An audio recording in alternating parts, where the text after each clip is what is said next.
et c'est moi qui a été vraiment ébélé de partout dans le monde entier pour la Colanda Bisso. Merci pour la confiance en peu fidélité. Vous pouvez Sakabiso, il y a Sakabiso toujours dit ça comme ça la musala oyo qui te copenza. Na grand lisolo, il y a mon connaît na mon côté. Je suis avec mon invité, lui c'est M. Puis Gérard Ilinga. Avec lui, on va parler actualité, beauté de Kopi Gérard Ilinga. Beauté de Maman Vanessa. Bonne santé. Qui m'est allé, hein? Oui, ça fait longtemps. Hein? Ça fait longtemps parce que, bon, jamais. Biso to linga oya parce que les téléspectateurs na biso c'est la canao tellement que on cause de kolo malama. Je les aime beaucoup. Na considérer un peu bango mingi. En fait, ce sont des Congolais et les non-Congolais qui nous aiment bien et qui aiment ces pays. Toya Kapona Bango et puis voilà quoi. Donc, merci beaucoup beaucoup. De respect et de considération à nos téléspectateurs. Merci beaucoup, puis Gérard. Tout sur la solo Italie, les Cambo Italie, voyage. Tout le monde depuis un temps, voyage, il y a bateau, travailler à Joseph Kabila, comment difficile. Donc, Zoé Kabila a empêché pour nous voyager, Matata Pogno a empêché pour nous voyager, mais Jean-Marc Abound, malgré Balongoli, il y a eu 2 pèses à voyager, il y a Kimia. Donc, pour nous avoir accès à voyage, il faut attendre à partir, il y a eu 2 pèses. Il y a un état de droit ou quoi? Bon, merci pour la question. Déjà, une petite précision. Je pense que le président Jean-Marc a voyagé dans le thé. A eu autorisation à voyager, mais à voyager dans le thé parce que les lots, tout ça lundi, les lots, semaine dernière, vendredi, tout ça qui na cour. Ok. Tout ça qui na cour. Et je le vis, je suis surpris parce que moi je pensais qu'immédiatement après autorisation il va voyager. C'est comme si Azana nous il finit quelques préalables et puis il voyager. Ça c'est un de deux. C'est une comparaison yote mais batuazo le bango et ça pour tenir parce que au petit exemple on compare des régimes au petit exemple à Jean-Marc et puis au petit exemple à Matata Pogno et puis Zoé va vérifier que non. Au départ, il faut voir d'abord que tout Congolais a bénéficié de l'égalité de traitement devant le service à l'État. Et l'État est libre, il y a voyager pour les Cambodgiens, il va vérifier, c'est dans les prérogatives, il y a un État sérieux. Et surtout, ce qui est des circuits hommes politiques. Hommes politiques, et puis il y a une période de turbulence. Et ça, on a cadre que discrimination ou bien ça on a pour à côté à Kabila non parce que le président d'abord Kabila est moko à voyager à ligne à voyager à et puis quand ils ont mon côté président Jean-Marc Ezala qui était péquissi voyage mais c'était juste conformité ça les l'Assemblée nationale Mbosso a fait sa autorisation pour que le président Jean-Marc Akende. Donc voilà. Ozongi Koto, Matata Pogno, il faut que le bango voit Matata Pogno a encore des problèmes au niveau de la justice. Ok. Ça encore, nous pendant bien tantôt cour constitutionnelle, tantôt cour de cassation. Jusque-là, dossier judiciaire, il y a Matata, ils ont clairement établi qu'il faut à la libre. Alors, l'État à travers le service, na au moins la soki a reconnu parce que na yoki que interdire abima Kinshasa te. Alors il faut raison d'interdire pour nani ba pekisi. Mais loin de là l'idée de croire que non on le fait parce que tout ça parce que on les a moi quelques batutangi combien de dignitaires combien de politiques au Bazalina quand il y a président Kabila qui voyage chaque jour ici, il y a un problème. Donc voilà quoi, il n'y a pas une chasse aux sorcières pour voyager, c'est un droit reconnu à tous les Congolais. Oyo, baza ko voyager, nandenga okende kosala complot contre Mbokate, nandenga okende kosala mabe pour la sécurité à Mbokate, mais qui vont pour un voyage na bango et qui rentrent. Donc c'est un droit et puis ça ne pose pas de problème. Oui, ça ne pose pas de problème. Mais ce que tu sois les Cambo Italie suppression à RAM. RAM to yemba kiangwa RAM melilo RAM ezali sauté. Okoyi kolobani par rapport na ngozaki je moko tu ezaki ni non RAM en question. Bon, vous savez, moi je n'ai jamais été hypocrite et j'ai toujours dit le président de la République aura mon soutien jusqu'au bout. Na makambo nyonso ya bien o kobanda kosala mais oyo batu baza contre ka pour monter mama beba lingba telemela c'est là qu'ils vont nous rencontrer. Maintenant oyo eza bien te pour na bolamu ya président parce que c'est de lui qu'il s'agit, Fachi. Monsieur le Président, il faut que tu aies bien pour la politique. Vous comprenez un peu ce que je veux dire? Ça a toujours été un principe chez moi. Et puis, Bango Moko Bayebi. J'étais parmi les gens, des leaders d'opinion ou des journalistes au parce que c'est une normalité. Et d'ailleurs, parce que nous sommes dans un état de droit, supprimer la ramete, selon qui basse à Mali, les premiers marques c'est de Salinine et Sili. Donc, nous avons encore 10 jours, bien boire, combien par ramener 10 jours, combien?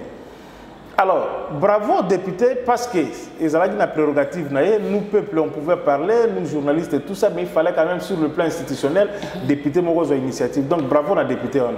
Mais alors, parce que tout ça dans un état sérieux, voilà comment moi j'ai réfléchi.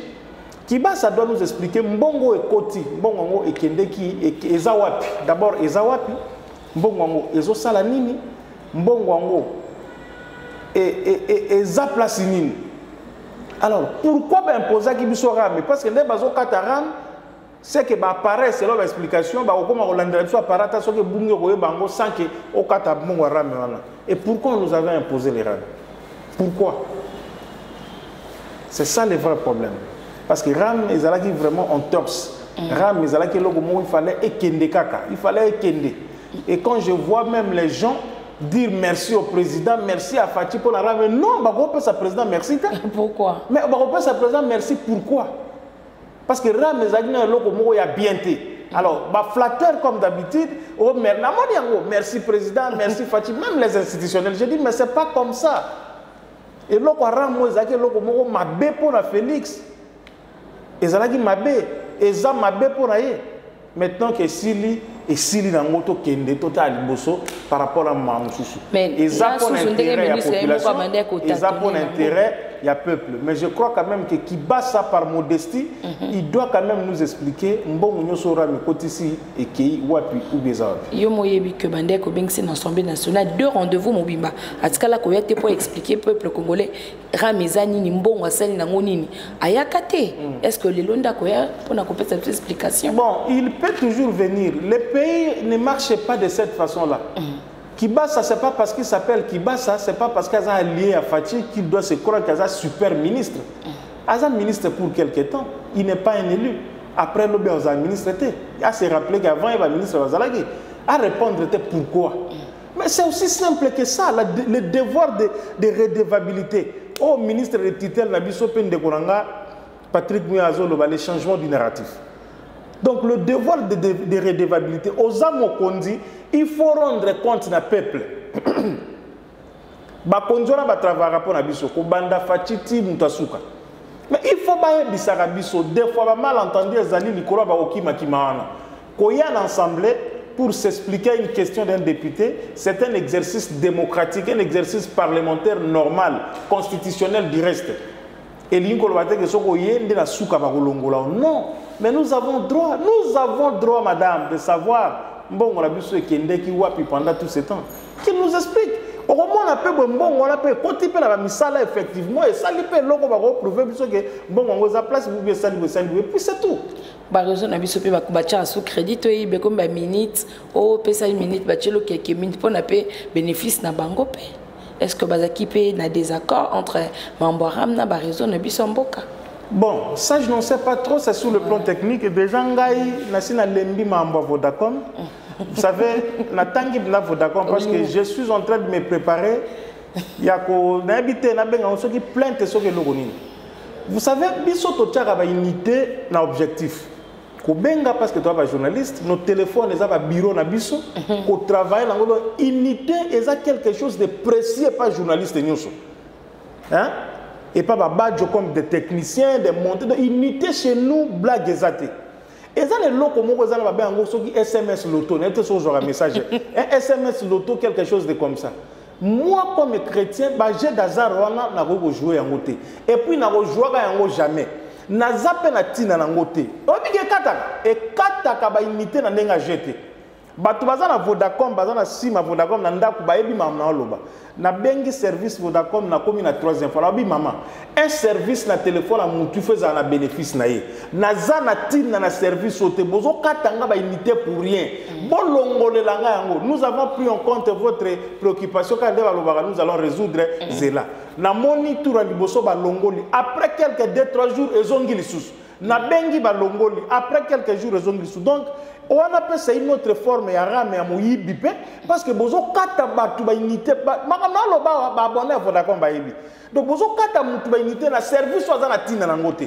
Ozomona si c'est un service autre utilisera neti ba M-Pesa ba biloko eza ebele on utilisera ça nous aide aussi. Il y a pas de problème. Mais SMS loto na tina na ngote. Bo kata anga ba unité na ngala SMS loto. Na ça na loto na ni. Ponga la beta loto te. Si on a ça na ngoni. Et oh, vous avez ceux qui jouent encore, vous gagnez tout ça. Tellement psychologiquement, on a joué. Donc, Vodacom, na lobby encore clair, na tangi bino combo. Bolongo la numéro, na ngala opé sango d'air na souka na loko SMS loto na. Soit bolongo lité, na go préparer plainte, moko contre bino puis ba unité na bokata sans qu'il ait utilisé service wana, bozong c'est la ngango. Merci beaucoup, Gérard, aussi, qu'il Vodacom m'a oui, et ça, sérieuxité. Voilà. Donc, Koto Kibasa, heureusement, ma quel est le gars qui Kibasa, Zongisima, Koto, on a Vodacom dessous. C'est pas sérieux. Merci beaucoup, Tosolikamou. Fachi offre une jupe tout neuf, Abbé Cholé. Corruption, tout ça, à qui qu'on corrompre, t'as la élection, qu'à la mingité. En tant que Mouloubilia peuple, quoi que l'Obanini. Merci. Par rapport à acteur. Déjà, thèse à corruption, il faut mettre ça de côté. Ce n'est pas un président de la République qui irait auprès d'un prêtre, parce que Abbé Cholé, un prêtre, à corrompre pour appeler Égypte. Abbé Cholé représente quoi pour Fachi à corrompre? Ce qui Fachi a élu président, il a été élu président par la seule volonté du peuple congolais. Ce qui peut Fachi a élu pour un deuxième mandat. Et ça, et vous avez toujours la volonté du peuple congolais. Donc les gens qui réfléchissent en termes à corruption, c'est vraiment les gens, excusez-moi, qui n'ont pas l'air tête na épaule na bango parce que ça ne tient pas. Okay. Un président de la République ne corrompt pas. Le président de la République a corrompre nan. A corrompre nan. Ça c'est une première chose. Mais une deuxième qu'il faut dire. OK.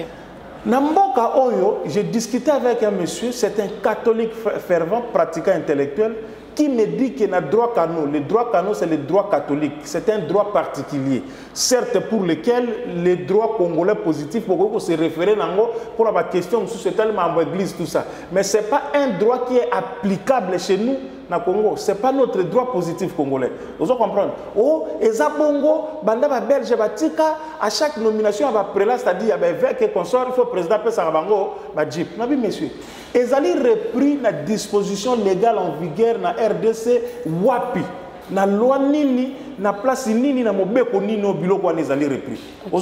Et donc c'était quelque chose qui était presque une aventure pour moi et na banda pour répondre à Eboye. Pour prendre maintenant le deuxième raisonnement, ils ont un biloko mususu to ko continuer pour encourager à monter. OK. D'abord pour les gens qui nous suivent sur le plan de la culture générale. Le chapelet du pape ou bien titre il y a Monseigneur bakomi ko benga Abbé Cholé, et ça juste un titre honorifique. Abbé Cholé a commis consacré évêque té. Aza évêque té, et ça le kola ba benga muto za docteur honoris causa. Et l'union le baté za docteur à thèse na science moko boy. OK. Et donc chapelet du pape ezali un titre honorifique oyoke Abbé Cholé nenga za il faut retenir que Abbé Cholé aza juste Monseigneur comme titre honorifique, mais il a évêque été.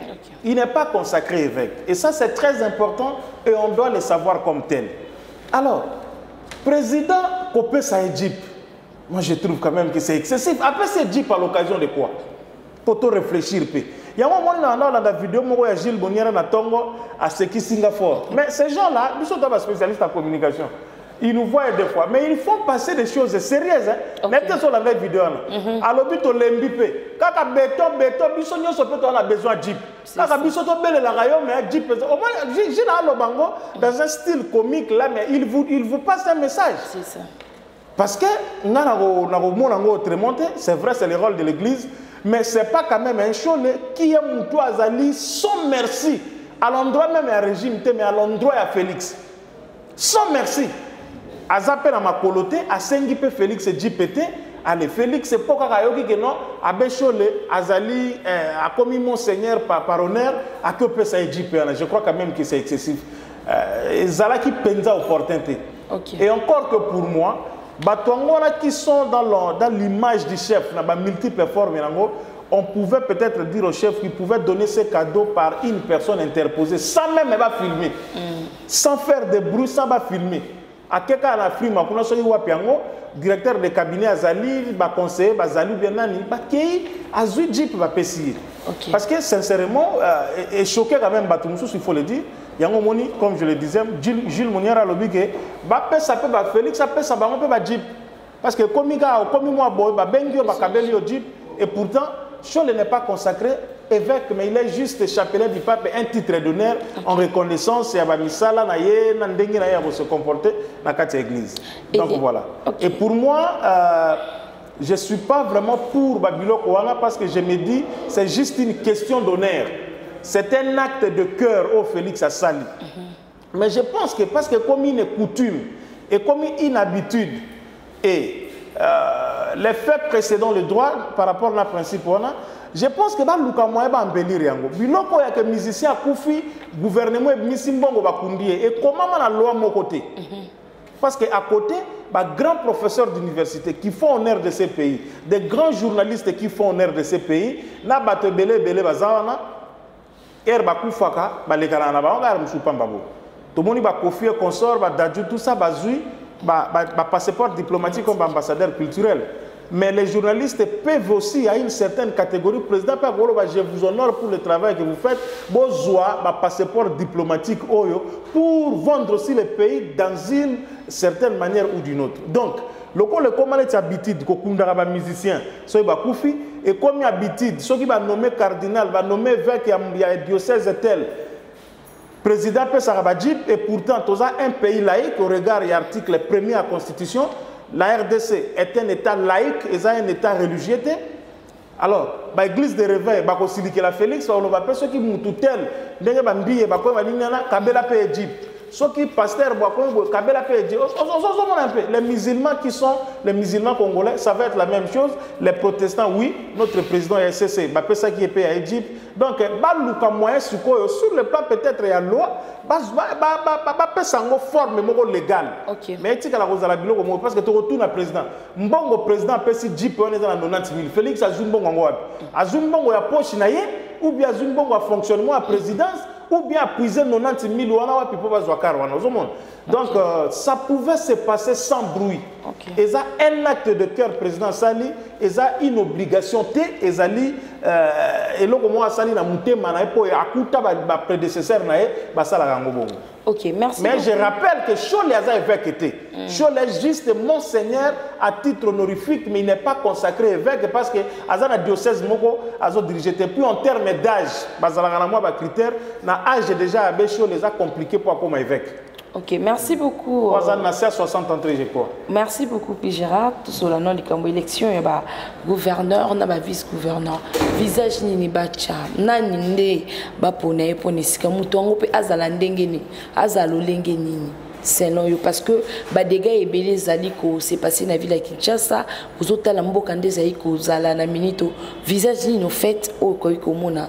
Bon, déjà à Kinshasa, on est concerné juste par le vice-gouverneur.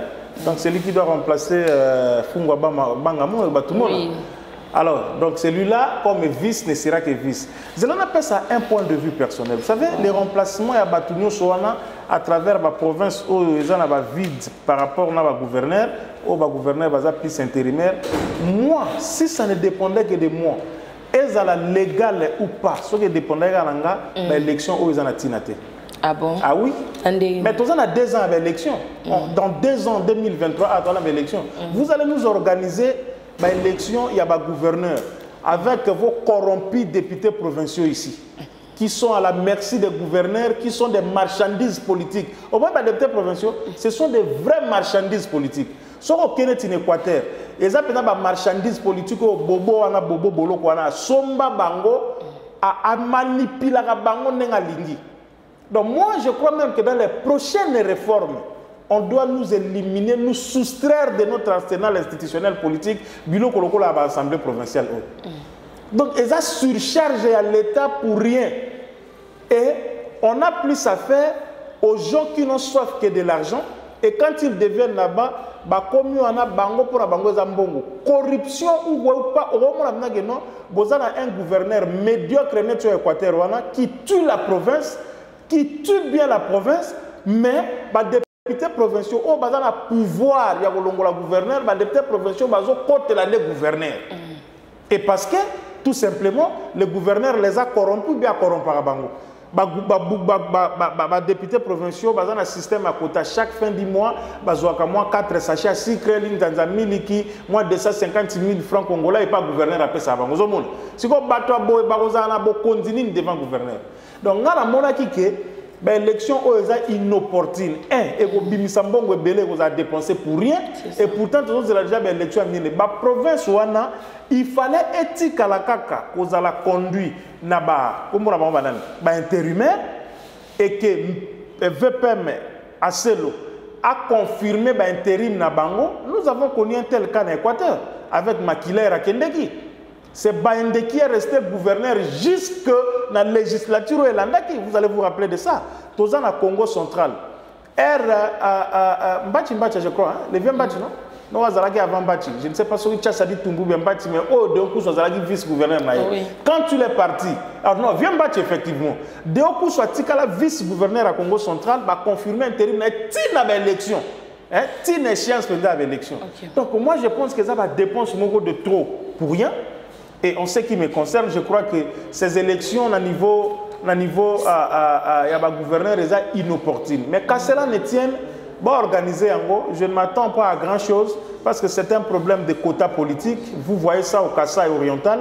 Ces gens, comment ils sont en train de faire la honte de l'IDPS, comment ils sont en train de faire la honte du président pour les affaires à président. Gouverneur, poste, moko, candidat, ceux qui millions, ceux qui combien.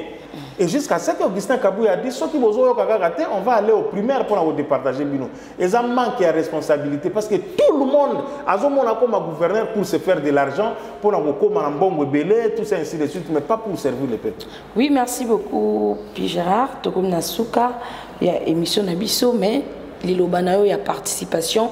Nao Italie UDPS, Jean-Marc Abount, Azali au sein de l'UDPST, Ndeto Kebabingana, UDPS, Toloba Bongo. Nani akoiko kambali sous UDPS, Kabato, Bazana UDPS, Balita, ou bien étranger, Topé Moutoumou Azarali Banda UDPS pour na kocha moi ordre. Le Makambo Italie UDPS. Bon, merci beaucoup. Nous allons le mais par rapport à l'UDPS, l'UDPS c'est un problème. Qui conduit l'UDPS? C'est Augustin Kabouya. Augustin Kabouya est le secrétaire général de l'UDPS. Il y a un conduit l'UDPS, c'est sûr. Il y a un président l'UDPS. Le président l'UDPS, comme on est Tshisekedi. Félix Tshisekedi, c'est lui le président de l'UDPS. Et parce que la Constitution a pour empêcher à comme président de la République à Evreté, c'est lui qui vient sur le plan hiérarchique ou bien administratif. Parce que, ce qui va statuer à l'UDPS, le secrétaire général est rattaché à la présidence du parti. Augustin Kabouya va conduire le parti calmement dans l'élection. Je ne vois pas place où reposer dans mon problème. Ok. INPC. INPC. Voilà. Il a fait précision. Après l'état général, Bisso aux Alagité. Bisso aux Alagité, aux Alagité empêché. Dans mon petit Nangabo Sembe, les autres, Bazalagi Nani na état général. Et précision et pas les journalistes, c'est que choix à Batou et Salemaki, na niveau à cabinet et à ministre. Bah critère bien raison, bisoto éviter. Mais les états généraux de la communication et des médias, ils allaient congrès à INPCT. Ok. Précision, il faut repérer ça. Je vais être peut-être un peu plus direct. Le directeur du cabinet, maître Nicolas Lianja, c'est un frère à moi. C'est un frère à moi, c'est un frère à Bossembe. Mais moi, je n'ai pas été retenu sur la liste. Et pourtant, moi, je suis le directeur de cabinet et président INPC Ville de Kinshasa, M. Jean-Marie Kassamba. Oui. Alors, on a vu des jeunes gens, de jeunes amis, dans les réseaux sociaux et dans les émissions, tout ça, qu'on tirait sur Jean-Marie Kassamba, sur Gabi Kouba, donc sur les responsables de l'INPC, qui n'ont pas choisi les participants. Nous avons répété en gros. Et puis, dans Mboka Oyo, on a évité. On a même d'être dans la famille. toi je t'appelle ma fille par raison. Ndenge tozalaka wana mutu oyo akotosaka papa na eti na suka oyo akotosa bayaya mutu azalaka poli na famille na société na libota, c'est toujours quelqu'un oyo apambwamaka tala bien komona yango. Mais quelqu'un qui est impoli, qui ne reconnaît pas les aînés, les parents, tout ce que mon avis ne peut que dire. Il peut être quoi que ce soit, c'est bon. Mais sur le plan professionnel, sur le plan journalistique, tout ça la part des choses. Déjà, sur le plan de l'opinion politique, tu as l'opinion politique de mon côté. Mais sur le plan de la profession, Kassamba, c'est un grand. C'est un mentor, c'est un modèle. Donc, évitez la malédiction professionnelle. Je vous dis sincèrement, cette façon de vouloir traiter tout, devant ma vie, l'esprit a bien. Devant ma vie, devant Bakasambana, devant ma vie, tu vas prof Malembe, tu s'inclines pour les saluer. Nous nous inclinons autant que ma petite Moussou s'incline devant nous pour nous saluer. Okay. Alors, Jean-Marie Kassambe Gabi Kouba ne sont pour rien.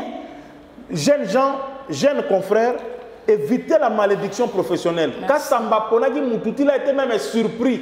Il est surpris parce que Gabi n'a pas été pour participer. Atinda Moutounate, Botika ba complot ya ko luka ko leka ko finga ye ko sala bo ezana na mon côté. Ezana na mon côté. Ni Gabi Kouba président national n'ont été concernés Magamboyo. Tout a été fait dans le cabinet à Patrick Mouya, ministre Nabiso. Et les choix Bangoka Batouayebi, et ils sont aussi souverains parce qu'on ne pouvait pas appeler Toza combien.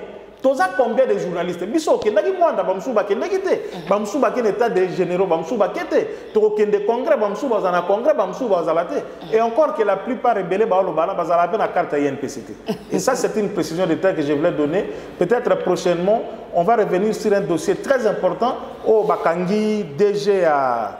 Il y a DGSMP. Oui. Il faudrait que j'explique nos opinions pour comprendre. Merci beaucoup, Gérard. Numéro de contact. Merci beaucoup. Mon numéro, c'est toujours celui que vous connaissez. 00243 85 917 81 37. C'est un numéro WhatsApp à travers lequel Boye Binde to Solanabino, Nenge to Chanjarabino. Notre puis Gérard Reling appelle la page Facebook. Abonnez-vous et puis on va échanger pour le Congo et puis pour Nabolamou. Il y a des Congolais partout, place Bozali, la biso toza nambo. Merci beaucoup, Nabalandinier surtout, Bazwa Kiton, Yakolanda Biso, vous s'abonnez très très massivement. Merci à Badjo beaucoup pour les images. D'ici là, portez-vous bien, à bientôt. Bye.